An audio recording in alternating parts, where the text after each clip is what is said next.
Ngiyababingelela abalaleli. Imini yeSabatha ibenhle kwabangcwele. Ihloko engizokhuluma ngaso sithi isimo sobuNazaretha nenkolo yomdabu. Ngifunda umthandazo weSabatha kuverse 3 kuya ku4 osehlabelelweni zamaNazaretha. Mesabeni uJehova zizukulwana ngezizukulwane. Nigcine imithetho yakhe anilobela yona uJehova ngenceku yakhe uMose. Ukuze kudumisa kwenu kwamukeleke kuThixo wemikhosi. Ngokuba uma ningamdumisi ngemithetho yakhe, akayi kuyamukela imithandazo yenu. Akasoze anehlisela izibusiso uma ningayilaleli imithetho yakhe nigcine. Njengabo bonke abaprofeti bakaNkulunkulu, uShembe wafika phakathi kwethu nomyalezo kaJehova oqukethwe encwadini eyashicilelwa nguye uShembe ebizwa ngokuthi izihlabelelo zamaNazaretha. Le ncwadi iliTestamente lesithathu kumaNazaretha ngoba iqukethe imiyalezo nezimfundiso zikaMoya oNgcwele esawethenjiswa nguJesu kuJohn 16 verse 7. Njengokusho kwakhe uJesu, zonke izimfundiso zikaMoya oNgcwele zikhazimulisa uJesu ngokugcizelela imithetho kaNkulunkulu njengoba kubhaliwe kuJohn 16 verse 14 kuya ku15. Kulo mthandazo ke engiwufundile, uShembe ukubeka ngokusobala ukuthi ubuNazaretha bakhelwe phezulu kwesisekelo somthetho kaJehova owawuletha lapha emhlabeni ngenceku yakhe uMose, okusho izincwadi ezinhlanu zeTestamente elidala. Okwesibili, uShembe ukubeka ngokusobala ukuthi umuntu ongumNazaretha kumele ukukholwa noma ukudumisa kwakhe kube semgudwini wokugcina umthetho kaJehova, ngoba uma engakwenzi lokho uJehova angeke amehlisele izibusiso futhi angeke ayemukele imithandazo yakhe. Le mfundiso kaShembe ifeza noma igcwalisa imfundiso kaJesu etholakala kuMathewu 5 verse 17 kuya ku19 ethi, ningathi ngize ukuchitha umthetho nabaprofeti, angizanga ukuchitha, ngize ukugcwalisa. Ngokuba ngiqinisile ngithi kini, kuze kwedlule izulu nomhlaba, akusoze kwedlula gamana linye nasicashana sinye somthetho, kuze kufezeke konke. Ngakho-ke oweqa owodwa kule miyalo emincane afundise abantu kanjalo, uyakuthiwa ngomncinyane embusweni wezulu.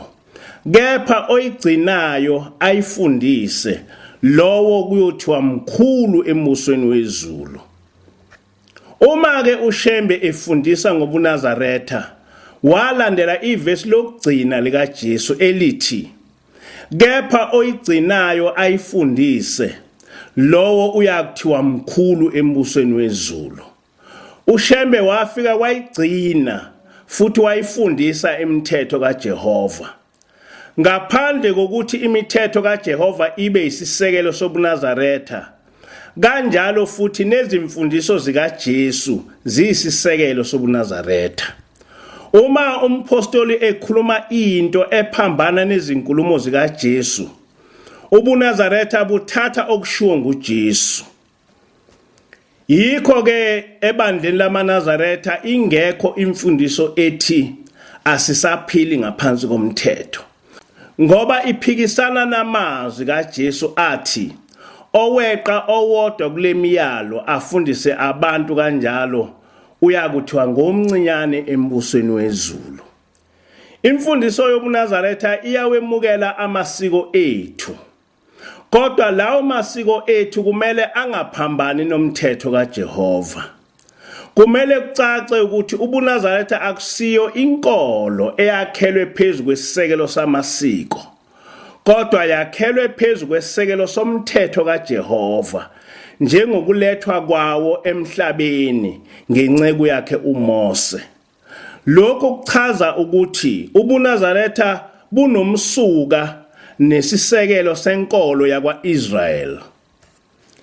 Ngelinye ilanga umprofeti echaza ukuthunywa kwakhe esizweni sakwaZulu uthi, "Bata bami engakafiki uShembe kulelizwe, oyihlomkhulu nokhokho benu, imimoya yabo yayihlala emathanjeni abo njengezinyoka, behlala emathuneni. Bethi uma bephuma emathuneni behlale ezibayeni. Yikho lokhu kuthiwa ngabaphansi. Kodwa uJehova wathuma uShembe ukuba azokhipha imimoya yokhokho benu emathuneni nasezibayeni, abayise ezulwini, bayohlala emzini oyingcwele. Uthi-ke uShembe, yibo oyihlomkhulu laba engabezwa behlabelela emkhathini, bethi deda singene simkhonze uJehova, sasivalelwe namhlavuliwe amasango. Oyihlobenu babehalalisa bebonga uJehova ukubasusa emathuneni nasezibayeni." uShembe-ke wafika phakathi kwethu ukuba ezosikhipha enkolweni yethu yabaphansi, kodwa ezosethulela inkolo kaJehova lapha emhlabeni eyafikela esizweni sakwa-Israyeli. Kule nkolo uJehova wathuma umprofeti wesizwe sakithi, njengoba kubhaliwe kuDeuteronomy 18 verse 18 ukuthi, "Ngiyakubavusela umprofeti onjengawe phakathi kwabafowabo, ngibeke amazwi ami emlonyeni wakhe, akhulume kubo konke engimyala ngakho." uShembe-ke wathunywa kithi ukuthi azokhuluma amazwi kaJehova phakathi kwethu. UbuNazaretha akusiyo inkolo yomdabu, kodwa inkolo kaJehova, okuseyiyo le eyafika kwa-Israyeli ngoMose, nokuseyiyo le uJesu owabe eshumayela ngayo, namhla ifike kithi ngoShembe. Kukhona umehluko omkhulu phakathi kwenkolo yomdabu nobuNazaretha. Inkolo yomdabu yakhelwe phezu kwezwi labantu, kanti ubuNazaretha bakhelwe phezu kwezwi lezulu. Yonke imiyalezo yenqubo yaleli bandla uShembe wabe eyithatha kuNkulunkulu, kungesiyo imibono yabantu. Kulesi sikhathi samanje uNkulunkulu ukhiphe ingilosi ukuba izoqondisa ubuNazaretha. Into enjalo ayikaze yenzeke emhlabeni. Akukaze kwenzeke ukuthi ingilosi yehle ezulwini izohlala nabantu, izibambele ekuqondiseni ibandla ngokwayo. Okuhle ngengilosi ukuthi yona ayisakhulumi ngobuNazaretha obafika kwaZulu, kodwa ngobuNazaretha bezizwe zonke, njengoba yona ingenabuzwe kodwa ivela ezulwini. Kubalekile ukuthi sikucacise ukuthi uma singakwazi ukwahlukanisa phakathi kwenkolo yomdabu nobuNazaretha, ukukholwa kwethu kohlale kunamaphutha njalo. Inhloso enkulu yokukholwa ukuthi uma sifa siye ezulwini, sibe ngabemukelekile kuJehova, ngoba sithe sisesemhlabeni sahamba ngendlela yakhe. Inkolo yomdabu ayifundisi lutho ngezulu, ayifundisi lutho ngesono, ayifundisi lutho ngokwahlulela, kepha ifundisa ukuthi uma umuntu efa uya kwabaphansi, kufike isikhathi sokuthi ayiswe emzini wakhe azoba lidlozi, bese kuba nguye ozolawula kulomuzi, kulandele okushiwo nguye noma engasekho emhlabeni. Kodwa imfundiso kaShembe ithi uma umNazaretha efa uya ezulwini emzini oyingcwele. Kuyihlabelelo 10 uthi uShembe, lo muzi wamaNazaretha ukhazimula ngaphezu kwelanga nenyanga, unomkhokheli oyedwa onguJehova. Kuyihlabelelo 179 uShembe uthi, akungeni isono khona kwanasono sinye, kuhlala abangcwele bodwa. uShembe wasifundisa ukuthi uma umphefumulo womuntu olikholwa uphuma kuye, uhlangabezwa ingilosi eyisithunywa sasezulwini nengumqondisi wohambo lomphefumulo yethu. Kusihlabelelo 235 uze athi, Thuma umqondisi wakho akhanyise indlela yami. Zonke izono masiphele ukhululwe umoya wami. Nxa ngifika ekhaya lami ngingesabi inkosi yami. Mangingene masinyane usathane unqotshiwe. Kusobala ke ukuthi inkolo yomdabu nobuNazaretha bunezimfundiso eziphikisanayo. Uma sizama ukuzihlanganisa siyogcina sisenkingeni. Ezulwini abantu abahlali ngokwemindeni, kodwa bahlala ngokwemisebenzi yabo. Isihlobo sakho esikhulu ekukholweni akusiye umuntu wakini, kodwa umuntu ohambisana naye ngokukholwa, ngoba nalapho niya khona nohlala ndawonye. Kuvamile ukuba nezimpikiswane eziningi ngamadlozi, ubukhona nokungabibikho kwawo. Idlozi likhona ngoba lichaza umoya womuntu osewafa. Kodwa leli gama elithi idlozi liyasetshenziswa ukuchaza izindlela eziningi lo moya ovela ngawo nosebenza ngawo kubantu abaphilayo. Uhlaleleni wasichazela kabanzi ngesimo samadlozi nangendlela asebenza ngayo. Uthi lo muntu wasezulwini idlozi lalikhona ingakafiki inkolo, futhi lisebenza. Imimoya yabantu abafile yayibuyela emzini yayo ifike ibheke imindeni yayo. Amadlozi yiwona okwabe kubikwa kuwo zonke izinsizi zekhaya. Ngisho kugulwa kwakubikwa kuwo, futhi amadlozi ayebaphilisa abantu ngamandla kaNkulunkulu. Ithi-ke ingilosi lokho kwakungayiso isono, ngoba kwabe kuyindlela yokuphila uNkulunkulu abanike yona. Ngenkathi kufika inkolo yobuKristu, le mindeni ayizange iyamukele kahle lenkolo, ngoba yabe ifike nabelungu ababeyizitha zabo. Kodwa imindeni eminingi yamemukela uShembe, ngoba ijabulela ukuthi inkolo efike nomuntu wesizwe sabo. Yikho kwezwakala amakhehla ehlabelela ethi, "Deda singene simkhonze uJehova, sasivalelwe namhla avuliwe amasango." Uthi-ke lo muntu wasezulwini, leli vangeli likaShembe owalishumayela kulo lonke elakwaZulu nasemakhosini alizange ligcine kwabaphilayo, lezwakala nakwabafileyo. Onke amadoda akwaZulu ayihambe ngobungcwele ngokwamasiko abo. Leli vangeli labanyakazisa emathuneni. Lashunyayelwa kwabafile njengoJesu eshumayeza abafa ngesikhathi sikaNoah, njengokubhala kukaPetru wokuqala isahluko sesithathu kusukela kuverse 18 kuya kuverse 20. Yikho sizwa uShembe esehlabelela kwihlabelelo 159 ethi, "Namhla lizwakele lelo lizwi laphakade. Amathuna abangcwele ahlabelela ngenjabulo. Ukwenama komsindisi wabangcwele kuzwakele. Amasango alowo muzi avulelwa abangcwele. Zahlabelela ngenjabulo izisekelo zalowo muzi. Halalisani webathengwa ngokungena kulowo muzi. Nazi izithunywa zabangcwele, sabelani niyabizwa, nina abalele kulomhlaba, izwi lakhe ohleli phakade, halalisani izindlamafa ngokungena kwabangcwele. Wajabula uSimakade ngokuvulwa kwamathuna. Lezwakala icilongo lokuvula amasango, jabulani webathengwa ngokungena kulowo muzi."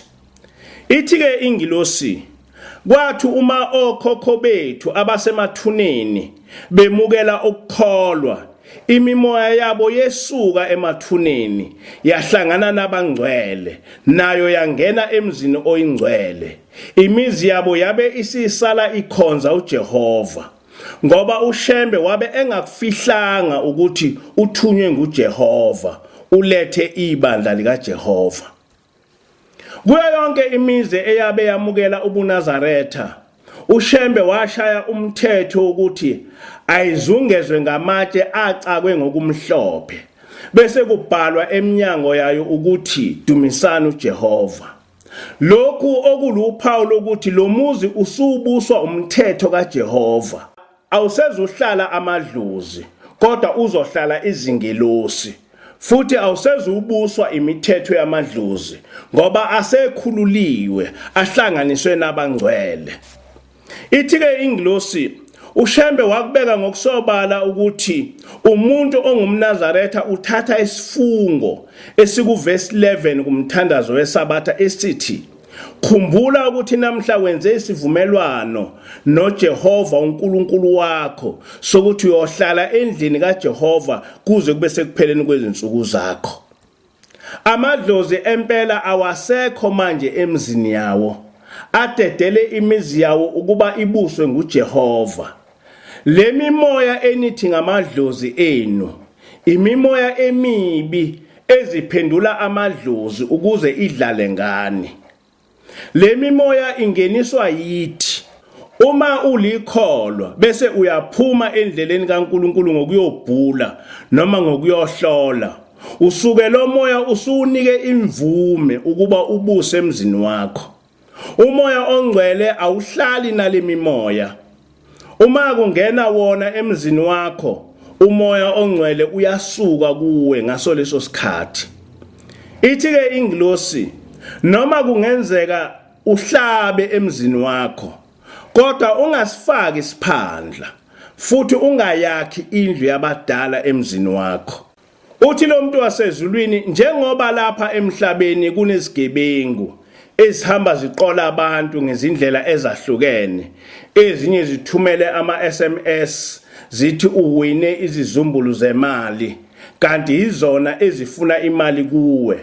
Lezo zigebengu ziyaqhubeka nobugebengu bazo noma seziyimimoya. Le mimoya iyakwazi ukukukhetha kubantu abaningi ngesiphandla osifakile, bese lo moya uyabona ukuthi kuyadliwa lapha.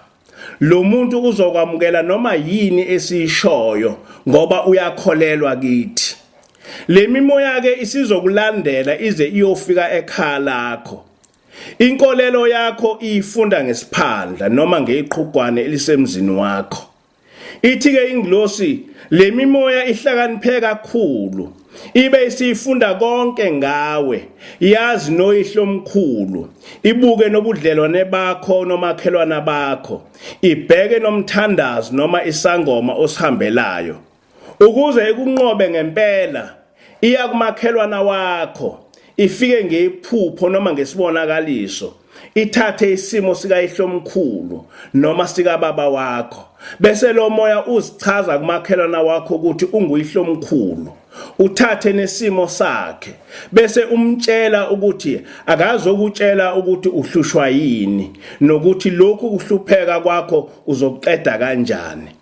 Uma uke wawemukela lo myalezo woyihlo omkhulu mbumbulu, usiyohlupheka uze ufe ulokhu uhlabile, uthi uqeda ukuhlupheka kanti uhlabela lemimoya.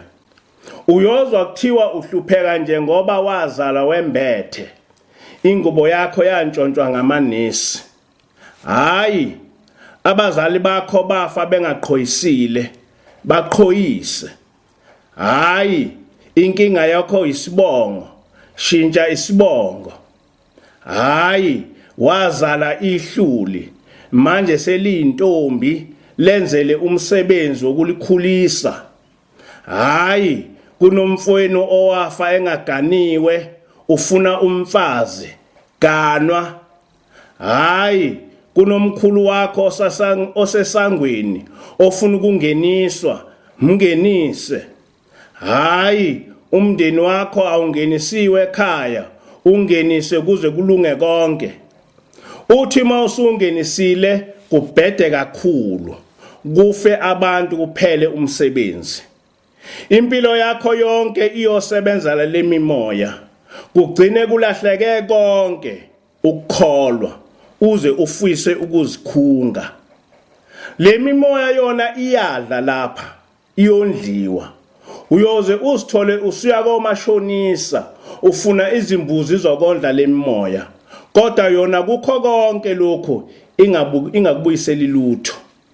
Ithi-ke ingilosi, njengamanje awekho amadlozi ahleli emzini yenu, kodwa esikufuye emzini yethu imimoya emibi ezenza amadlozi, kodwa efakwe yithi emakhaya ethu. Amadlozi ahlala emakhaya ebheke imizi aphela ngokufika kwenkolo. Wona uJehova wabe esewabeka endaweni efanele ngoba ayengenzanga sono. Konke lokhu esithi amadlozi, imimoya emibi ezosibhubhisa nezosesusa uNkulunkulu. Ithi-ke ingilosi asitshela abantu ukuthi phansi ngesiphandla, phansi. Phansi ngendlu yabadala, phansi. Phansi ngemimoya emibi ethi ingobaba bamkhulu, phansi. Inkosi